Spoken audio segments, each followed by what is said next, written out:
Hello and welcome back to my channel. I'm Jenny. Today's video is going to be kind of a shorter one, and it is going to be a comparison of the Anastasia Beverly Hills Modern Renaissance palette and the CoverGirl's True Naked Sunset palette. As soon as CoverGirl became cruelty free, I went ahead and grabbed a couple things, and my eye was immediately drawn to this gorgeous little eyeshadow palette. As soon as I got it home, I realized that it was extremely similar to the Modern Renaissance palette.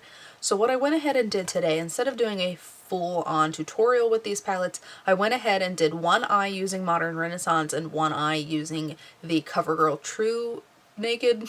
Yeah, True Naked. So this is the eye look. Which one do you think is CoverGirl and which one do you think is Modern Renaissance? The answer is this one is Modern Renaissance and this one is CoverGirl. Since the CoverGirl palette doesn't have names, I am just going to point to the Modern Renaissance and then just know that I used the counterpart of those colors in the CoverGirl eye. I took Tempera all over the lid to set down primer. I then took Real Gar and Love Letter into the crease and a little bit onto the lid. I then took Venetian Red into the outer portion of the eye, kind of sweeping it up into the crease, and then took Red Ochre into the outer V.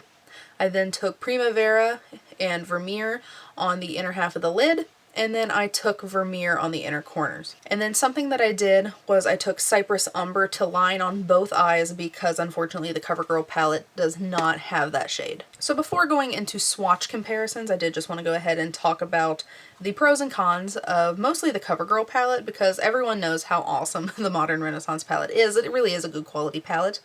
So just looking at them, obviously the CoverGirl palette has a handful less shades. The Modern Renaissance palette has 14 shades where CoverGirl only has 8. And when you look at both of these palettes, this is obviously a very warm, very red palette, where this one has a handful of neutral shades in there too. So you can get a neutral look out of this palette where you're most likely not going to get one out of this. So overall, the CoverGirl palette performs very, very well for drugstore. And comparing it to the Modern Renaissance palette, I can't see a difference really unless I'm really, really looking at it. I am looking in a mirror right now. I do see that the Modern Renaissance palette is a little more pigmented than this side is, but that being said, where this side is more pigmented, the Anastasia shades are a little bit harder to blend, where I feel like the CoverGirl shades are more user-friendly. So if you are wanting a more bold palette, but you don't really want to pay the high dollar price, I think that this little palette is a really good dupe for the Anastasia palette. So if you know someone who likes these shades but is intimidated by the price and the formula and just they don't really want to pay that much, then I do think that this is a really, really good dupe. At the very beginning of the year, I did a review video between the Modern Renaissance palette and the new Wet n Wild Rosé and the Air palette. I will link that up here for you in case you're interested in checking that out. I do think that these shadows perform slightly better than the Wet n Wild shadows, especially those shimmers. I think the shimmers in this palette are really, really nice.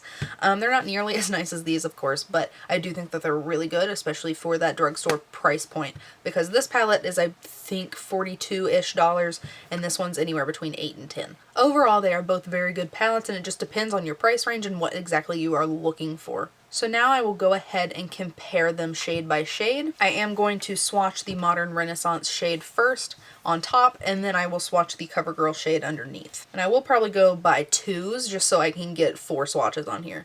So the first one is Tempera.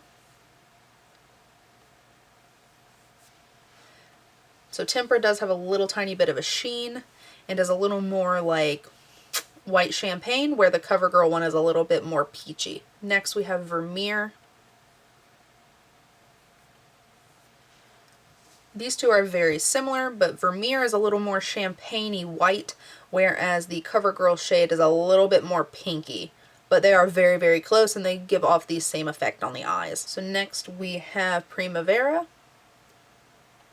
And then the CoverGirl.